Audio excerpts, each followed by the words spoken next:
मेरे प्रिय भाई और बहनों, मैं प्रभु को धन्यवाद देता हूँ। इन कार्यक्रमों के जरिए बहुत सारी भाई बहनों के जीवन में प्रभु की कृपाएं बरस रही हैं। प्रभु को धन्यवाद दीजिए और इस समय पवित्र वचन को सुनने के लिए अपने आप को तैयार कीजिए। बाइबल में हमें बहुत सारी अनोखी शिक्षाएं मिलती हैं जो अतुलनीय हैं और अन्यत्र नहीं मिलती हैं। उनमें से एक शिक्षा यह है कि ईश्वर ने मनुष्य को अपना प्रतिरूप बनाया। ईश्वर ने मनुष्य को अपना प्रतिरूप बनाया। उत्पत्ति ग्रंथ अध्याय 1 वाक्य 27 में हम पढ़ते हैं कि ईश्वर ने मनुष्य को अपना प्रतिरूप बनाया। इसी बात को प्रज्ञा ग्रंथ के अध्याय 2 वाक्य 23 में दोहराया गया है। ईश्वर ने मनुष्य को अपना प्रतिरूप बनाया। उत्पत्ति ग्रंथ के अध्याय 5 उसके वाक्य 1 में बताया गया है, जब ईश्वर ने मनुष्य को बनाया तो अपने सदृश्य बनाया। यानी हर मनुष्य ईश्वर का प्रतिरूप है, ईश्वर के सदृश्य बनाया गया है। आप और मैं ईश्वर के प्रतिरूप हैं। ये एक बहुत बड़ी आंदोलनकारी शिक्षा है। हम ईश्वर के प्रतिरूप हैं, हमारे अंदर ईश्वर का अंश है, ये नहीं बल्कि इससे बढ़कर हम ईश्वर के प्रतिरूप हैं। हम ईश्वर के दूसरे रूप हैं। लेकिन अक्सर हम इस बात को भूल जाते हैं ना, हमारा रूप कितना बिगड़ जाता है। हम अपने बारे में ज्ञान नहीं रख पाते हैं कि वास्तव में मैं कौन हूं और मैं क्या हूं। ईश्वर ने हमें अपना प्रतिरूप बनाया। आप और मैं ईश्वर के प्रतिरूप हैं। प्रभु यीशु के जीवन को हम देखेंगे तो प्रभु यीशु इस ज्ञान में पक्के थे। प्रभु यीशु के मन में ये पहचान हमेशा बनी रहती थी। हम सुसमाचार में पढ़ेंगे लूकास अध्याय 3 वाक्य 22 में कि प्रभु प्रार्थना के दौरान प्रभु सुनते हैं, तू मेरा प्रिय पुत्र है, मैं तुझसे अत्यंत प्रसन्न हूं।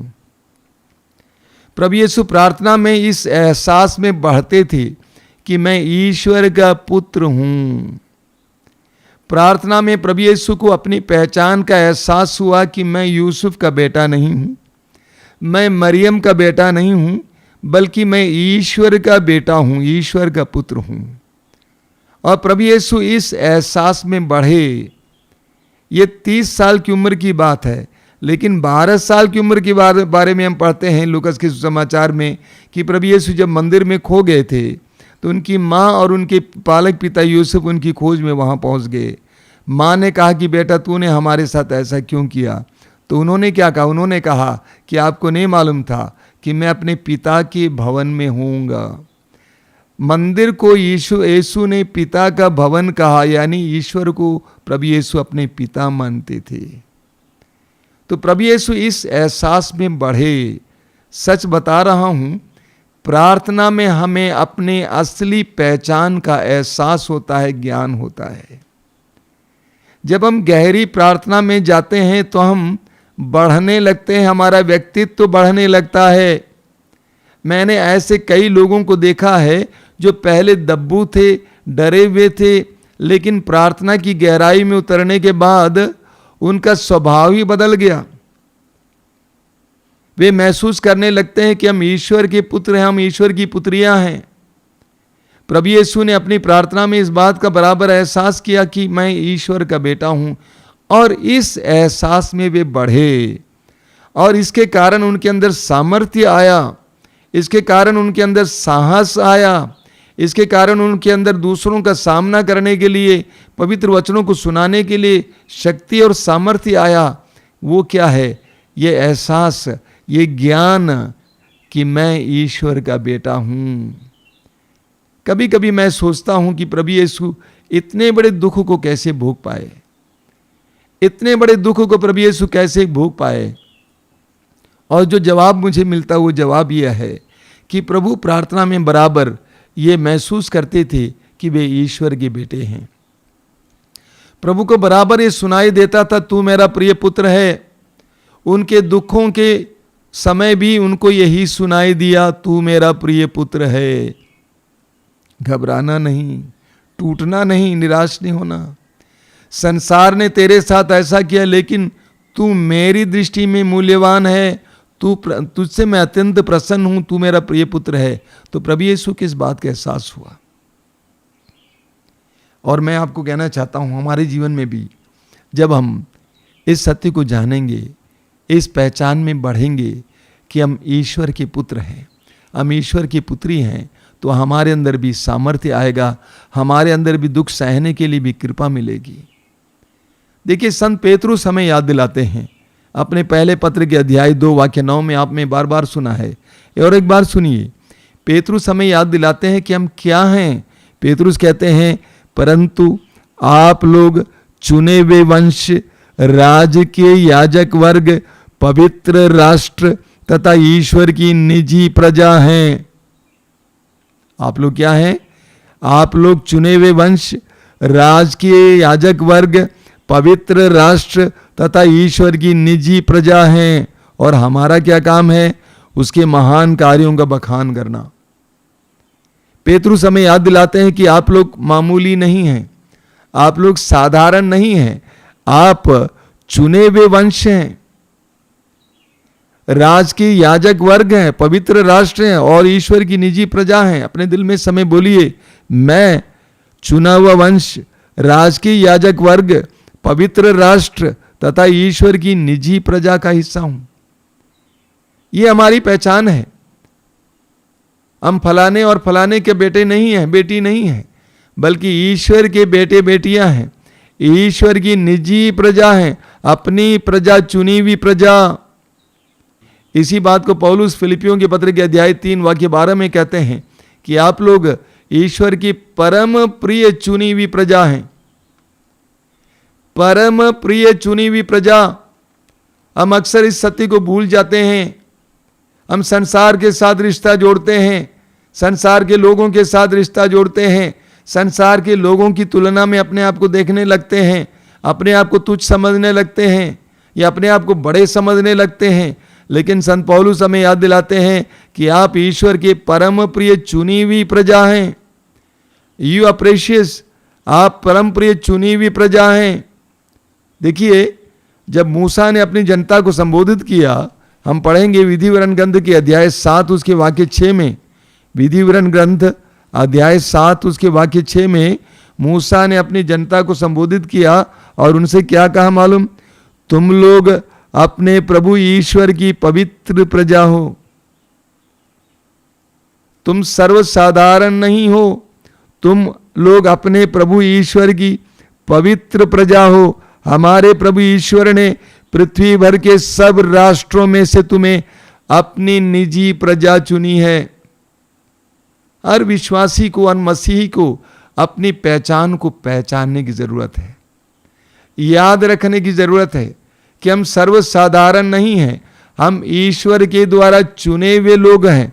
देखिए क्या लिखा हुआ है, हमारे प्रभु ईश्वर ने पृथ्वी भर के सब राष्ट्रों में से तुम्हें अपनी निजी प्रजा चुना है।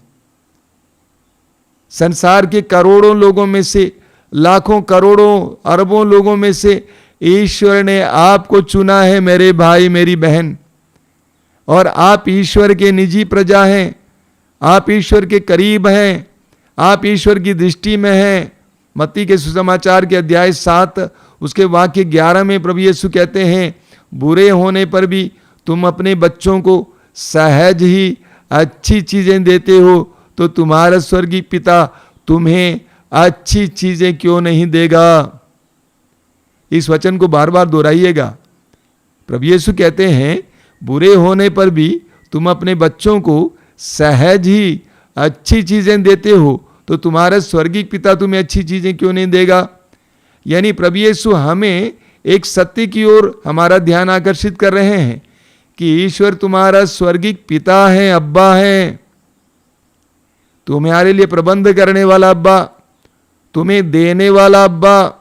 वो साधारण नहीं है। प्रभु यीशु ने हमें वो सुंदर प्रार्थना सिखाई है, हे हमारे पिता की प्रार्थना। वास्तव में जो शब्द प्रभु ने इस्तेमाल किया वो शब्द है अब्बा।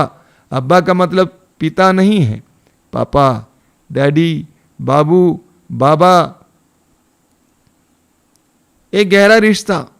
प्रभु यीशु ने इस प्रार्थना को हमें सिखाते हुए ईश्वर के साथ उनके गहरे रिश्ते को समझाया है, और उसने कहा कि इसी तरह तुम भी रिश्ता जोड़ो। ईश्वर तुम्हारा स्वर्गीय पिता है, आप सर्वसाधारण नहीं हैं, आप ईश्वर के द्वारा चुने हुए हैं, इस सत्य को जानना है। आप ईश्वर के प्रतिरूप हैं, इस सत्य को जानना है और हमें इस पहचान में बढ़ना है। इस पहचान को भूलना नहीं चाहिए। जकरिया के ग्रंथ के अध्याय 2 उसके वाक्य 12 और 13 में कितना सुंदर वचन है, पढ़िएगा। जकरिया अध्याय 2 वाक्य 12 और 13 में, उसको बार बार पढ़ना। वहां पे प्रभु कहते हैं कि तुम मेरी आंख की पुतली हो, तुम मेरी आंख की पुतली हो। आंख की पुतली समझते हैं ना। और कहते हैं सावधान, जो तुम पर हाथ उठाए मैं उन पर हाथ उठाने वाला हूं। तुम साधारण नहीं हो, तुम मेरी आंख की पुतली हो,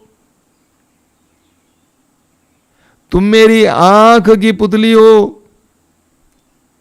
प्रभु अपने पवित्र वचनों के द्वारा हमें अपनी पहचान का एहसास करा रहे हैं कि तुम मेरी आंख की पुतली हो, ईश्वर की आंख की पुतली। आप कितने महान हैं, आप तुच्छ नहीं हैं। हो सकता है कि आपके पास धन ना हो सकता है कि आपके अंदर प्रतिभाएं ना हो सकता है कि आपकी बुद्धि उतनी तेज ना हो, लेकिन प्रभु कहते हैं तुम मेरी आंख की पुतली हो। इस्यास नबी अध्याय 66 वाक्य 13 में बार बार उस वचन को आप सुनते हैं, दोहराते भी हैं। प्रभु कहते हैं जिस तरह एक मां अपने पुत्र को दिलासा देती है, उसी तरह मैं तुम्हें दिलासा दूंगा। जिस तरह एक मां अपने पुत्र को दिलासा देती है, उसी तरह मैं तुम्हें दिलासा दूंगा। क्या मतलब इसका? यानी प्रभु आप और प्रभु के बीच के रिश्ते की गहराई को बता रहे हैं। जिस तरह एक मां अपने पुत्र को दिलासा देती है, उसी तरह मैं तुम्हें दिलासा दूंगा। यानी प्रभु ये बताना चाहते हैं कि मैं तुम्हें संभालूंगा। बाइबल में बार बार ये बताया गया है, मैं तुम्हें संभालूंगा, मैं तुम्हारे साथ हूं।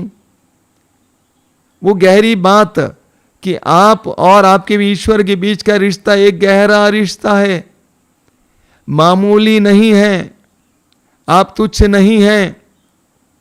अपने को तुच्छ समझना बंद कीजिए, अपनी पहचान को याद कीजिए, बराबर इस पहचान में बढ़ने के लिए प्रयास कीजिए। मैंने देखा बहुत सारे युवक युवतियां अपने आप को तुच्छ समझते हैं। मेरे पिता शराबी हैं, मेरी माँ ऐसी हैं, हम गरीब हैं, मेरे अंदर कोई प्रतिभाएं नहीं हैं, मैं कमज़ोर हूँ। अपने आप को बहुत छोटा समझते हैं। हमें प्रार्थना की गहराई में उतरने की आवश्यकता है, तब हमें अपनी पहचान का एहसास होगा। प्रभु यीशु ने जिस तरह प्रार्थना में ये सुना कि तू मेरा प्रिय पुत्र है, मैं तुझसे अत्यंत प्रसन्न हूँ। जब हम भी प्रार्थना की गहराई में उतरेंगे, प्रभु को सुनने लगेंगे, तो हमें भी प्रभु का ये वचन सुनाई देगा, तू मेरा प्रिय पुत्र है, मैंने तुमको अपना प्रतिरूप बनाया है।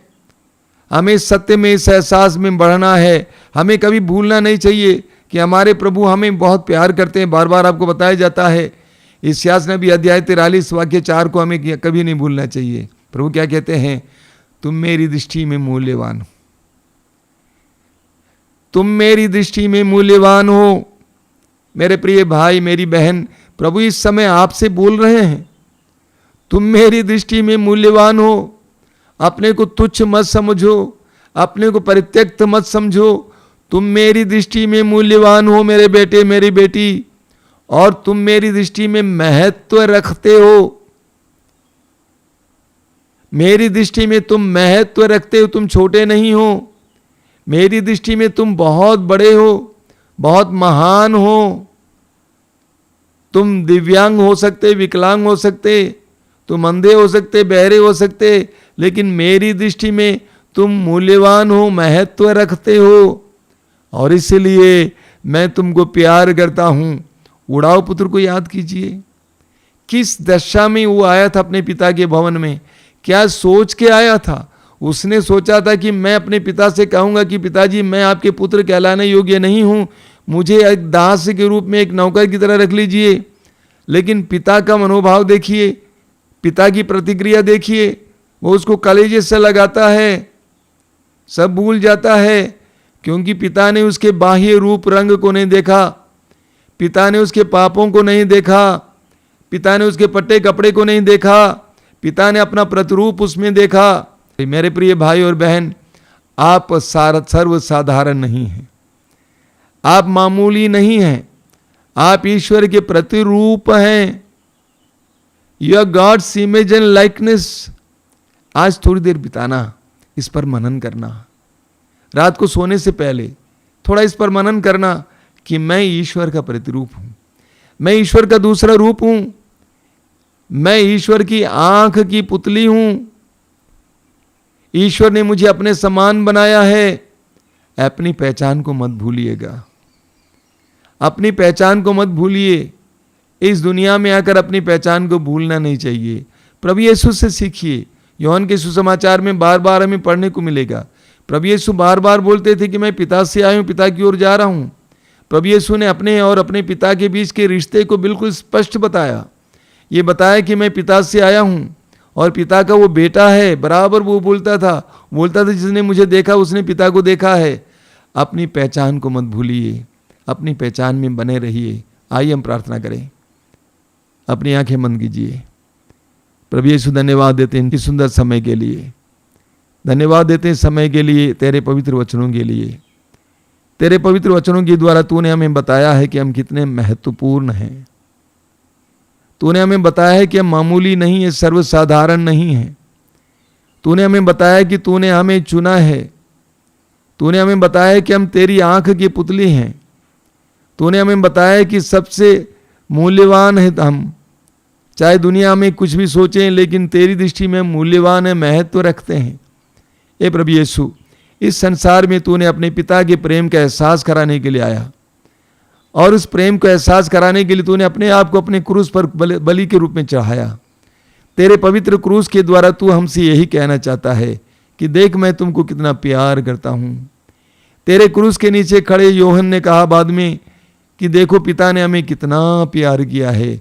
इस प्रेम में पहचान में आगे बढ़ने के लिए कृपा दीजिए। अपनी पहचान को ना भूलने के लिए कृपा दीजिए। धन्यवाद यीशु।